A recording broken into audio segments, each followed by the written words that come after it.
नमस्कार, स्वागत है आपका हमारी इस खास पेशकश में। मैं हूं आपके साथ ललित। तेज की तकरार किसकी सरकार, जिसमें हम बात कर रहे हैं मध्य प्रदेश छत्तीसगढ़ के विधानसभा चुनाव 2023 की। आइए शुरू करते हैं। तेज की तकरार किसकी सरकार।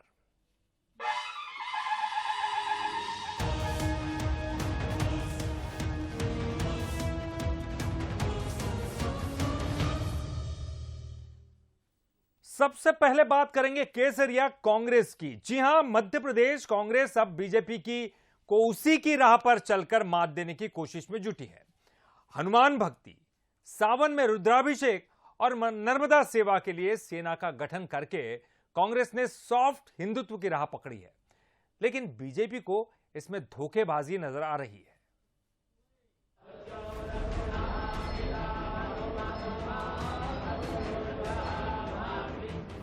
सियासत में तस्वीरें वक्त के हिसाब से तेजी से बदलती हैं और एमपी में भी कुछ ऐसा ही नजारा दिख रहा है।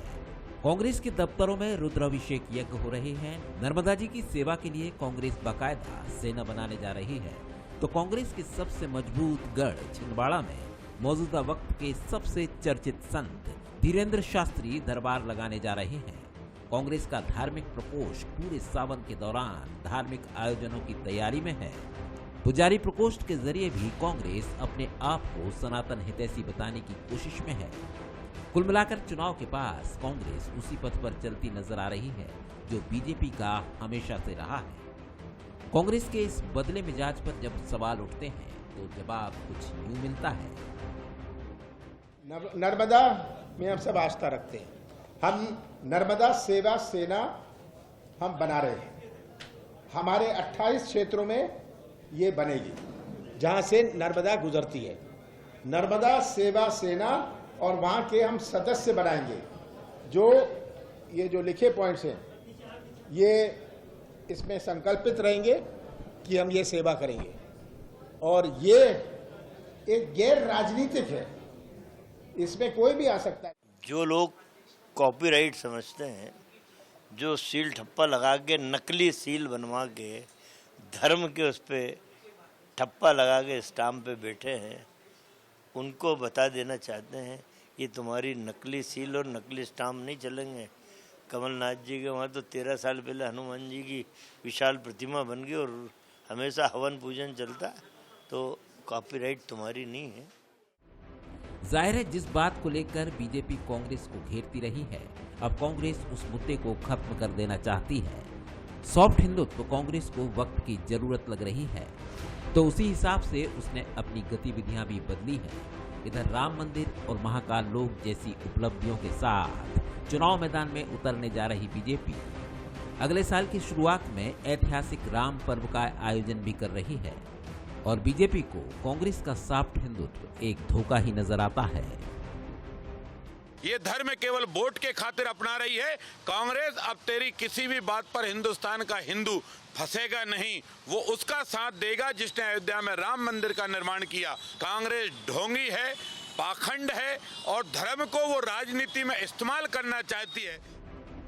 सियासत में कभी कभी मुद्दे से मुद्दे को काटने की रणनीति कारगर साबित होती है और कांग्रेस अपने सॉफ्ट हिंदुत्व के जरिए यही करने की कोशिश कर रही है। हालांकि ये सालों से बीजेपी का होम ग्राउंड रहा है। जाहिर है इस बार हिंदुत्व की पिच पर दोनों ही टीमें अपने आप को बेहतर बल्लेबाज साबित करने की कोशिश जरूर करेंगी। Bureau report, Bansal news.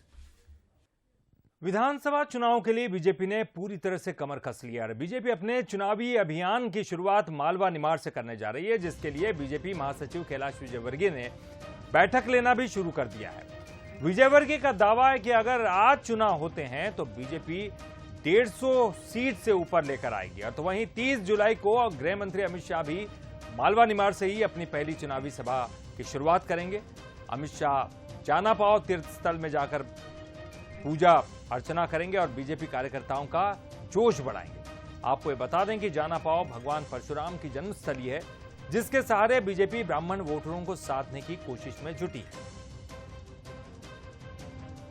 एक बार फिर से भारतीय जनता पार्टी की सरकार बनाने के लिए अमित शाह जी आ रहे हैं और इंदौर संभाग से वे चुनाव अभियान की शुरुआत कर रहे हैं।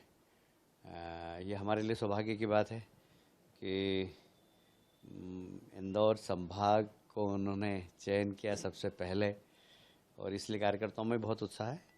और निश्चित रूप से हम आने वाले विधानसभा चुनाव में 160 सीट से ज़्यादा सीटों पर जीतकर सरकार बनाएंगे। देश के गृह मंत्री अमित शाह 30 जुलाई को इंदौर दौरे पर रहेंगे और इसको लेकर बीजेपी के तमाम नेता थे, उनके बीच में बैठक हुई और बैठक के बाद में निर्णय हुआ कि जो कनकेश्वरी देवी गरबा मैदान है वहां पर इस सभा का आयोजन होगा। और इस पूरे कार्यक्रम को लेकर बीजेपी ने कमर भी कस ली है। और हमारे साथ में बीजेपी के प्रदेश उपाध्यक्ष हैं जीतू जराती।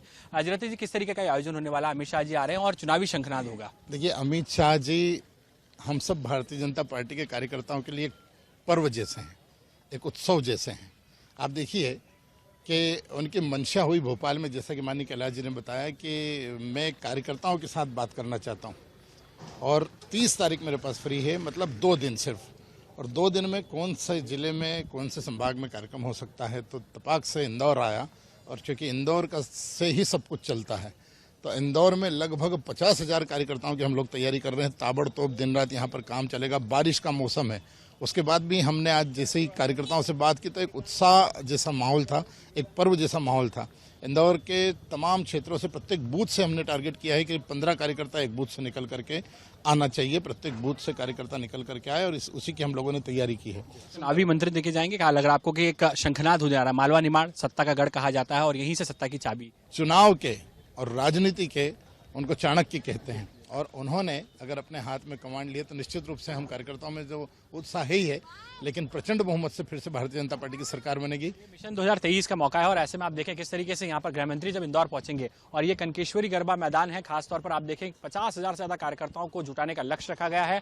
और जाहिर सी बात है कि जब अमित शाह जैसे एक बड़े नेता यहाँ पर पहुंच रहे हैं तो पूरी बीजेपी की जो टीम है, तमाम बड़े नेता हैं, वे यहाँ पर तैयारियों में जुट गए हैं। और साफ तौर पर बूथ स्तर के जो कार्यकर्ता हैं उनसे सीधे तौर पर यहाँ पर जो है अमित शाह रूबरू होंगे, उनसे संवाद भी करेंगे। और 2023 मिशन 2023 को लेकर भी साफ तौर पर जो है वो जीत का मंत्र भी कार्यकर्ताओं को जरूर देंगे। तो तैयारियां जारी है और 30 जुलाई को यहां पर एक बड़े आयोजन के साथ में बीजेपी चुनावी शंखनाद करने जा रही है। जितेंद्र मकवाने के साथ पीयूष पारे, बंसल न्यूज, इंदौर। 30 जुलाई को इंदौर की विधानसभा क्रमांक 2 में कांग्रेस का कार्यक्रम भी होगा और इसमें पूर्व मुख्यमंत्री कमलनाथ, दिग्विजय सिंह और एनएसयूआई के प्रभारी कन्हैया कुमार शामिल होंगे। कमलनाथ 3 कार्यक्रमों में शामिल होंगे और इस दौरान ब्रिलियंट कन्वेंशन सेंटर में आदिवासी महापंचायत के माध्यम से आदिवासी युवाओं से संवाद करेंगे। कांग्रेस के इस आयोजन को लेकर नरोत्तम मिश्रा ने निशाना साधा है। उन्होंने कहा है कि इस दिन वो लोग भी इंदौर में होंगे जो देश के टुकड़े टुकड़े करने की बात करते हैं। नरोत्तम मिश्रा ने कहा कि कमलनाथ जिनके साथ इंदौर में मंच शेयर करेंगे वो वही कन्हैया कुमार है जिसने भारत तेरे टुकड़े होंगे, भारत की बर्बादी तक जंग हमारी जारी रहेगी, अफजल हम शर्मिंदा है, तुम कितने अफजल मारोगे जैसे नारे दिए।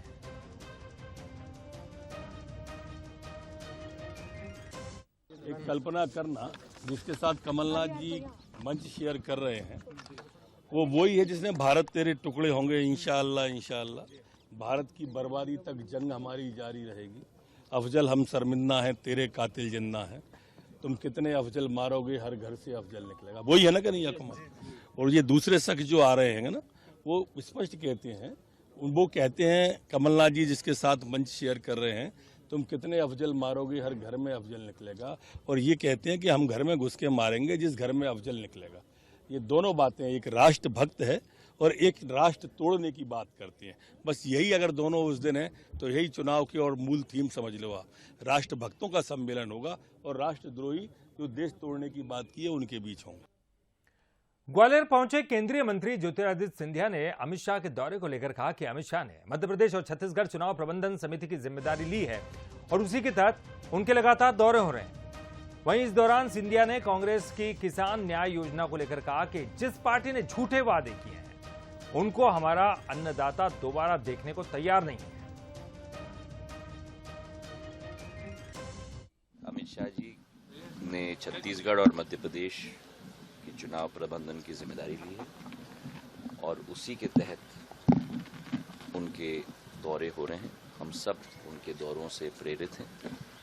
उनके दौरों के आधार पर आगे की रणनीति और आगे के कार्यक्रम तय हो रहे हैं और उसी दिशा में पूर्ण पार्टी एक होकर कार्य कर रही है। जिस पार्टी ने किसानों के साथ पूर्ण रूप से वादा खिलाफी की हो, पूर्ण रूप से उनको नष्ट करने का कार्य किया हो, झूठे वायदे दिए हों, उस पार्टी को दोबारा मेरा अन्नदाता देखने को तैयार नहीं है।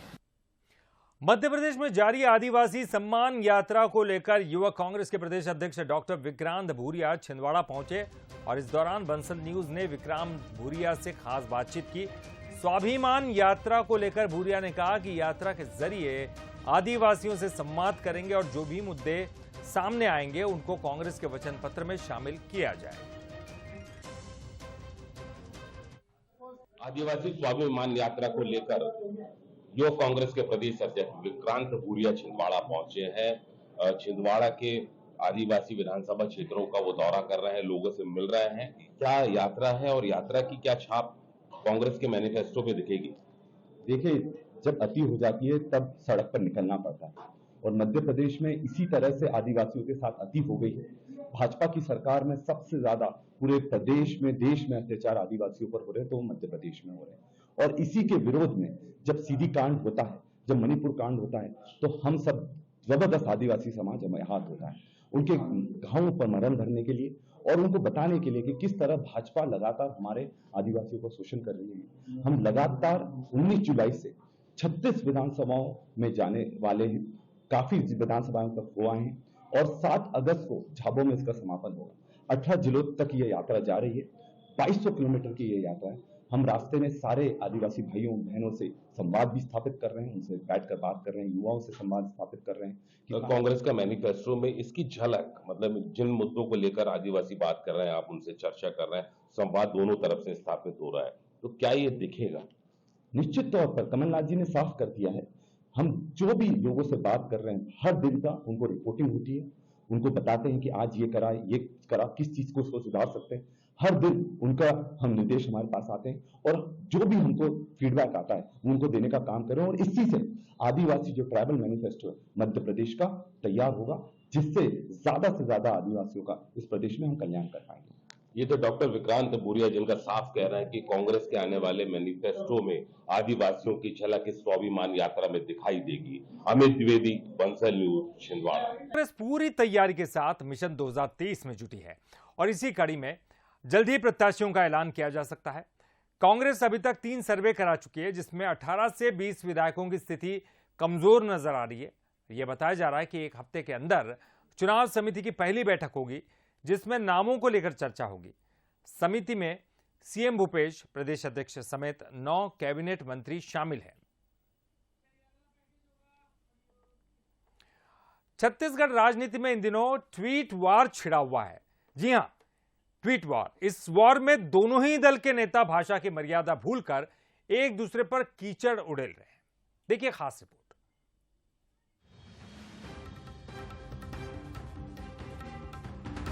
स्क्रीन पर दिख रही 2 तस्वीरों में सबसे पहले कांग्रेस का ट्वीट जिसने भाषाई मर्यादा तोड़ी, तो वहीं दूसरी तस्वीर बीजेपी के ट्वीट की है जो कांग्रेस को घेरने के लिए नैतिकता को तार तार कर रही है। प्रदेश की राजनीति में ये क्या चल रहा है? कोई किसी को मुर्गा बोल रहा है तो कोई किसी को गधा। क्या राजनीति की यही भाषा है? और शायद कुर्सी के लालच में क्या नैतिकता और क्या सम्मान? अरे सम्मान तो छोड़ो, दोनों ही पार्टियां एक दूसरे पर ऑनलाइन कीचड़ उड़ेल रही हैं। सबसे पहले ये पढ़िए, डॉक्टर साहब की बरनोल उठा लाएं, अब रात कैसे कटेगी उनकी। 4 महीने रुको, तुम सब के सब बीजेपी कार्यालय की छत पर मुर्गा बनकर कुकड़ों को करके माफी मांग रहे होगे। अभी तो जनता वो दिन भी देखना चाहती है जब तुम सब गधों पर बैठकर परेड करोगे, चुन चुन कर हिसाब होगा पापियों। ये तो रही कांग्रेस की भाषा। कांग्रेस ने ट्वीट किया तो बीजेपी भी पीछे नहीं रही। अरे मूर्खों, बरनोल का उपयोग अभी नहीं करना है, अभी रखना है, आगे बबलू बिट्टू समेत सभी कांग्रेसियों के काम आएगा। जब जनता खौलती हुई कढ़ाई में डालेगी, हिसाब कांग्रेस का होना है। 4 महीने क्या, कल चुनाव हो जाए तो बाहर हो जाओगे, फिर पप्पू के समान यात्रा करना। जनता जनार्दन तय कर चुकी है कि वो इस बार कांग्रेसी गधों को नहीं चुनेगी। बरनौल, मुर्गा, गधे जैसे शब्द क्या संवैधानिक हैं? क्या इन शब्दों का राजनीति में इस्तेमाल सही है? ये प्रश्न उठना लाजमी है। बहरहाल कांग्रेस और बीजेपी का इस पर क्या कहना है वो भी आपको सुनवाते हैं। कांग्रेस के मंत्री से ये अपेक्षा नहीं की जा सकती कि बरनाल लगा करके घूमे, ये शब्दों का उपयोग करें। इसका मतलब है कि कांग्रेस में नैतिकता है ही नहीं और उनसे नैतिकता की अपेक्षा भी नहीं करनी चाहिए। ट्विटरवार हो, शब्दों का चयन ठीक हो, और जिस प्रकार से अभी चयन हो रहा है मुझे लगता है कि विचार करने की आवश्यकता है। देखिए, कांग्रेसियों का अगर वो गधा कह रहे हैं तो इसका निर्णय तो हमारी छत्तीसगढ़ की जनता करेगी कि इस तरह की भाषा का प्रयोग कौन से लोग करते हैं, और आने वाले चुनाव में जो इस तरह का शब्द को प्रयोग करने वाले लोगों को जनता ही उसका जवाब देगी। सूबे में इसी साल चुनाव है, वार पलटवार जायज है, बयानबाजी से भी इनकार नहीं है, लेकिन सवाल भाषा का है। क्या सत्ता के लालच में भाषाई मर्यादा को तिलांजलि देना जायज है? क्या सत्ता ही सब कुछ है, जिसके लिए भाषा और नैतिकता के गिरते स्तर को भी नजरअंदाज किया जा रहा है? Bureau report, Bansal news. Chhattisgarh में इस साल चुनाव होने और इसी बीच बस्तर संभाग में बीजेपी के कुछ नेताओं की सुरक्षा में कटौती कर दी गई है। सुरक्षा में कटौती को लेकर विपक्ष ने सरकार का विरोध भी शुरू कर दिया है और इसकी शिकायत अब राज्यपाल से भी की गई है। देखिए खास रिपोर्ट। बस्तर संभाग में बीजेपी के 8 पूर्व विधायक और नेताओं की सुरक्षा में कटौती की गई है। इसे लेकर बीजेपी नेताओं ने मोर्चा खोल दिया है और इस मामले में राज्यपाल से शिकायत भी की है। इनका आरोप है कि सरकार ने ऐसा जानबूझकर किया है। हम लोग जब घर से निकलते हैं हमको पता नहीं रहता कि हम लोग सही सलामत वापस आएंगे। ये स्थिति बस्तर में बनी रहती है और सामने चुनाव है। ऐसे में हमारे नेताओं की, हम सब की सिक्योरिटी कम कर देना, ये कहीं ना कहीं सवाल उठाता है। ठीक है, प्रोटेक्शन रिव्यू को आधार बना के हमें तो ऐसा लगता है कि सरकार जानबूझ के, कांग्रेस की सरकार हमारे नेताओं की सुरक्षा में कटौती करके दबाव बनाने का प्रयास किया। इस पर मंत्री रविंद्र चौबे का कहना है कि जनप्रतिनिधियों की सुरक्षा की समय समय पर समीक्षा होती है, इसी के आधार पर सुरक्षा घटती बढ़ती रहती है। गृह विभाग के द्वारा लगातार जनप्रतिनिधियों की सुरक्षा की समीक्षा की जाती है। कितनी सुरक्षा किसको कब चाहिए, ये लगातार समीक्षा का विषय है और उसके कारण कुछ लोगों की सुरक्षा बढ़ाया जाता है, कुछ लोगों की सुरक्षा में कटौती की जाती है। छत्तीसगढ़ में इस साल चुनाव होना है, ऐसे में सुरक्षा की नजर से बस्तर संवेदनशील इलाका है। यहाँ पर चुनाव प्रचार और नेताओं की हरकतों पर नक्सलियों की नजर रहती है। ऐसे में बीजेपी नेताओं की सुरक्षा हटाने पर सियासत होना लाजमी है। रायपुर से कुलेश्वर पांडे, बंसल न्यूज। और तेज की तकरार किसकी सरकार में, फिलहाल के लिए इतना ही। बंसल न्यूज पर खबरों का सिलसिला लगातार जारी है।